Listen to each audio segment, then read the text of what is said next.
जय माता दी सभी को। हर महादेव। आज मैं आप लोगों को तंत्र में साबर वशीकरण मंत्र और साबर में स्त्री वशीकरण मंत्र की जानकारी दूंगी और यह किस प्रकार काम करता है, किस स्त्री के ऊपर इन मंत्र को करा जाता है, स्त्री या पुरुष को ही भी हो, जब जाकर यह काम करते हैं। देखिए, बहुत सारे लोग हैं जिनको पूरा ज्ञात नहीं होता है और वो कुछ पैसे कमाने के लिए कुछ भी कर लेते हैं। कभी कभी तीर में तुक्का बहुत सारी चीज़ों में लग जाता है, लेकिन ज़्यादातर यदि हम गलत चीज़ों के लिए वशीकरण करते हैं तो गलत ही परिणाम देते हैं। साबर मंत्र में जो लोग बोलते हैं कि साबर मंत्र में सिर्फ 11 बार करने से ही वशीकरण या दूसरी चीज़ें सिद्ध हो जाती है, यह सभी लोगों की बहुत बड़ी गलतफहमी है। मंत्र कोई सा भी हो, अच्छे योग में कम से कम ज़्यादा नहीं तो 1.25 लाख बार से उनका कीलन खुलता है। दूसरा, 1.25 लाख बार कीलन के बाद में हमको उन मंत्र को कंटिन्यू करना होता है। जब हमको लगता है कि वह ऊर्जा के रूप में हमको सिद्ध हो गए हैं, जब जाकर हमको उन मंत्र को की क्रियाएं करनी होती है। जब हम क्रियाएं करते हैं तो उसमें भी हमको बहुत सारी चीज़ों का ध्यान रखना पड़ता है। जो जायज़ चीज़ें हैं उनको ही कर सकते हैं। यदि कोई लड़की या महिला या कोई पुरुष किसी को ज़बरदस्ती यदि आप अपने वश में करते हैं और यह क्रिया जो साधक करता है या फिर जो करवाता है, सबसे पहले तो इसमें सबसे ज़्यादा साधक को ही इसका दुष्परिणाम देखने को मिलता है। जो साधक किसी की मर्जी के बगैर ज़बरदस्ती किसी को वश में करता है दूसरे व्यक्ति के, वह घोर पाप का भागीदार बनता है। यह 100% सत्य है। हम थोड़े दिन पैसा कमा सकते हैं। आज के उसमें मेरे पास में भी हज़ारों फ़ोन आते हैं कि उस लड़की को बस में कर दो, सारी चीज़ें। तो लोगों को ये चीज़ें पता ही नहीं है, लेकिन एक साधक को तो पता होती है।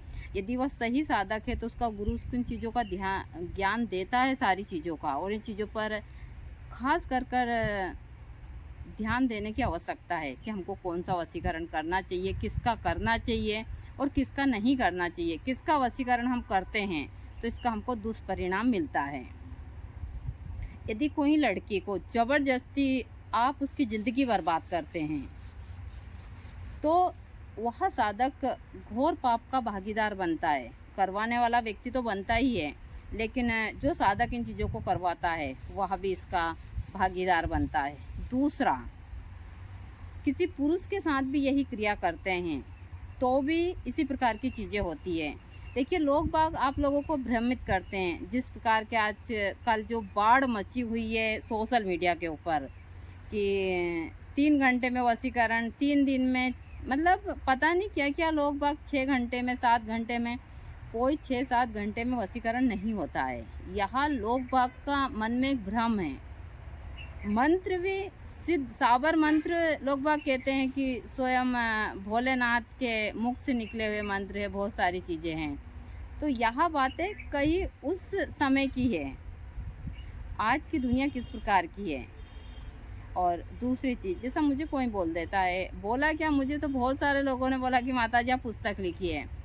जब हम कुछ चीज़ें लिखते हैं, सब तंत्र की चीज़ें हो चाहे सारी चीज़ें हो, सबके इनके लेखक है, उस हिसाब की चीज़ें हैं, कौन से सन में लिखी है, सारी चीज़ें। तो लोग वह पुस्तक देखकर ये चीज़ें सब करते हैं। जो हमारे पुराने ग्रंथ है, जो पुराने ग्रंथों के हिसाब से चलते हैं, उन साधकों को सारी चीज़ें पता है। भाई अपनी पुस्तक बेचने के लिए भी बहुत सारी फिर इनका वो करवा लेते हैं रजिस्ट्रेशन, और यहाँ उनकी पीढ़ी मतलब चलती रहती है इससे सारी चीज़ें। जिस प्रकार हमारी ज़मीन जायदाद होती है, हम रजिस्ट्री करवा लेते हैं सारी चीज़ें, तो इसी हिसाब से इन चीज़ों का भी होता है। तो इसमें लोग बाग मसाला सभी मिलाते हैं। मैं किसी एक व्यक्ति के ऊपर टारगेट नहीं कर रही हूँ, लेकिन यह 100% सत्य, एक यह बातें एक साधक ही बता सकता है। लेकिन मैंने ज़्यादातर देखा, मुश्किल से 5% साधक भी नहीं है जो इस क्षेत्र में सत्य बोलते हैं, क्योंकि कोई अपनी दुकान बंद करना नहीं चाहता है और इसी कारण हज़ारों लोग भटक रहे हैं। आप सोचते हैं कि हम तंत्र की दीक्षा ले लें। दीक्षा लेने से कोई साधक नहीं बन। जब एक गुरु एक शिष्य बनाता है, उसको कंटिन्यू हुआ 1 साल तक तो गुरु मंत्र जपने के लिए देता है कंटिन्यू। 1 साल के बाद में फिर वह कुछ विशेष साधनाएं देता है, तो कुछ विशेष मंत्र देता है जिनको आपको 1 साल कंटिन्यू, जैसे कि हमने गुरु पूर्णिमा के ऊपर मंत्र लिया तो कंटिन्यू मंत्र को जपना होता है।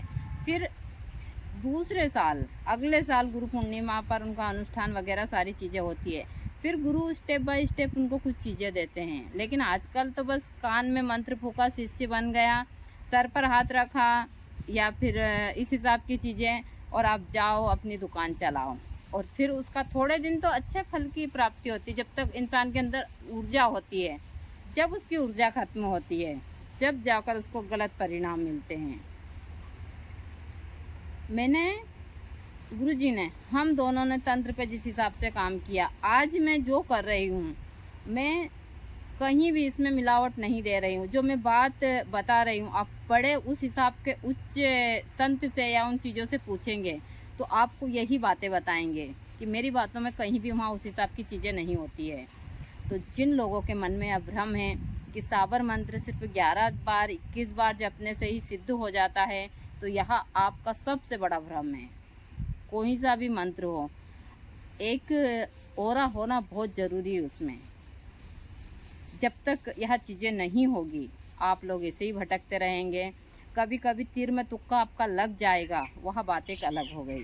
तो इन भ्रमों में मत पड़िए। दूसरा, जैसा मैंने बताया कि किसी का ज़बरदस्ती, पुरुष महिला किसी का भी ज़बरदस्ती वशीकरण करना, यानी कि घोर पाप का भागीदार बनना होता है। दूसरा, जो व्यक्ति, यदि किसी का परिवार बिखर रहा है, बहुत सारी चीज़ें जायज़ है, उसके लिए जो चीज़ें करते हैं वही फलीभूत होती है। वह साधक के लिए भी होती है और करवाने के लिए भी होती है। तो यह चीज़ें करते हैं तब जाकर उससे, और एक सही साधक किसी प्रकार की चीज़ें करते हैं। मैं कुछ विशेष वनस्पति की भी जानकारी दे रही हूँ, तो और बाकी का भी ब्लॉग आप विस्तार से देखिए। देखकर घर बैठे इन चीज़ों को कर आप बहुत सारी चीज़ें ठीक कर सकते हैं। तो साबर मंत्र इस हिसाब से काम करते हैं, लेकिन सही चीज़ों के लिए ही करते हैं। ऐसा नहीं है कि हर कभी करते हैं। तो आगे भी मैं इस प्रकार की आप लोगों को बीच बीच में जानकारी देने जा रही हूँ, जिसका नाम है पत्थर चट्टी की भाजी। यानी कि पत्थर, लोहा, कांच सबको चाटने का मतलब है खत्म कर देती है। उसका नाम है पत्थर चट्टी की भाजी। एक पत्थर चट्टा कर्ण बीज होता है, जो हम पतरी के लिए उसका इस्तेमाल करते हैं। तो यह जो मेरे पास में एक छोटा सा पौधा है, यह पौधा है पत्थर चट्टी की भाजी का, आप देख सकते हैं। यह जो भाजी है, यह खाने में बहुत टेस्टी लगती है। और इसको खाने के बाद में यदि आप काज भी चबाते हैं तो वह काज भी महीन होकर और लेटरिन के द्वार से निकल जाता है। कांच हुआ, लोहा हुआ, सारी चीज़ें, यह चीज़ें मैं हमेशा बताती हूँ। तो मुझसे कुछ भक्तों ने कहा था, अभी इसमें बीज आ चुके हैं, या मतलब सख्त हो चुकी है। जब इसका छोटा पौधा होता है तो हम इसकी भाजी बनाते हैं, पराठे बनाते हैं, भजिए बनाते हैं, और गाँव में सभी लोग इसको खाते हैं। गांव के लोगों को पहले जिस प्रकार हमारी मवेशियों को कभी पथरी नहीं होती है, कभी high blood pressure, low blood pressure नहीं होता है, कभी अटैक नहीं आता है, क्योंकि वह वनस्पतियां खाती हैं, उनको कोई कैंसर वगैरह नहीं होता है। लेकिन आजकल तो उनको भी होने लगा, अटैक वगैरह सारी चीज़ें हो रही है, क्योंकि लोग बाग उनको बांधते हैं और फिर दूध निकालने के लिए उस प्रकार की जड़ी बूटियाँ देते हैं। हमारी गाय खुले में चरती है और वनस्पति ही खाती है। तो यही है पत्थर चट्टी की भाजी।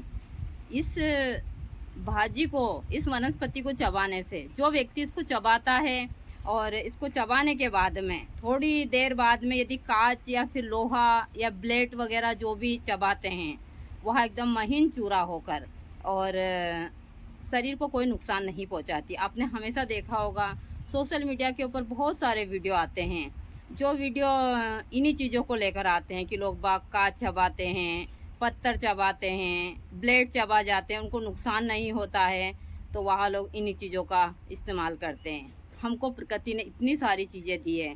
हमारे यहाँ चाहे कहीं भी देख लो आप इस दुनिया में, ऐसा नहीं कि हमारे भारत के अंदर ही, लेकिन दुनिया में इतने रहस्यमय चीज़ें अभी तो लोगों को पता भी नहीं है, क्योंकि वहाँ तक कोई पहुँच ही नहीं पाता है। यहाँ पर हर एक चीज़ के भंडार है, हम लोग तो सिर्फ यहाँ पर जीरो है।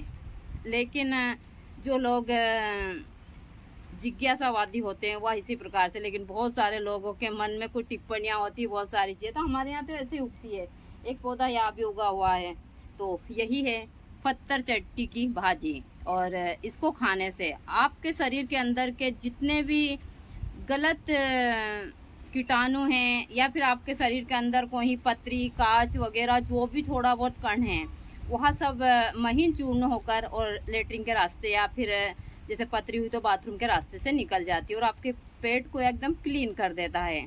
तो मुझसे कुछ भक्तों ने बोला था कि एक पत्थर चट्टा हुआ होता, तो यहाँ एक पत्थर चट्टा एक और इसी प्रकार का हमारे यहाँ है, जिसका वीडियो अंदर डाला है। तो इसको बोलते हैं हम कर्णबीज पत्थर चट्टा। यह भी बहुत सारे कार्यों में काम आता है, जैसे कि सबसे ज़्यादा पथरी के लिए, पथरी के मरीज के लिए तो यह अमृत का काम करता है।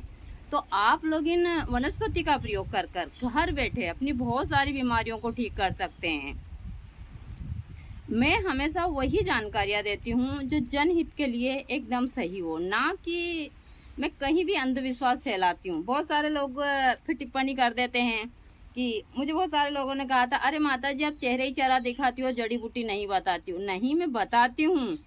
अब भाई ऐसा तो नहीं कि मैं आपके घर आकर बताऊँ जड़ी बूटी, बहुत सारे लोगों का तो यही चीज़ें होती है। तो यही है पत्थर चट्टी की भाजी, और यहाँ है पत्थर चट्टा। पत्थर चट्टी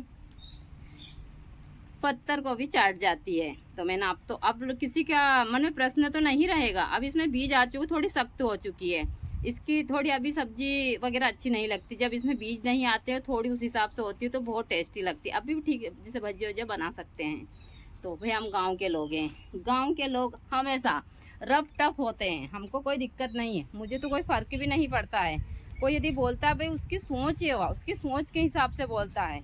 यहाँ वनस्पति का भंडार है, लेकिन मैंने सारी चीज़ों को यहाँ पर सहेज कर नहीं रखा है, क्योंकि मुझे इतना टाइम ही नहीं मिलता है कि हमारे अमरूद का पेड़ है या भी जड़ी बूटी। ऐसे तो यह सेहत के लिए सबसे अच्छा है, लेकिन जड़ी बूटी के क्षेत्र में भी अब बहुत सारे काम काफ़ी बड़ा हो चुका। अब तो फूल वगैरह बहुत ज़्यादा है हमारे यहाँ से, तो 12 महीने इसमें फल रहते हैं। लेकिन इस समय के ऊपर यहाँ का दृश्य इस प्रकार से है, ठंडी ठंडी हवा चल रही है और बहुत सारी चीज़ें। कुछ विशेष जानकारी और भी मैं आप लोगों को दूंगी, बने रहिए ब्लॉग में।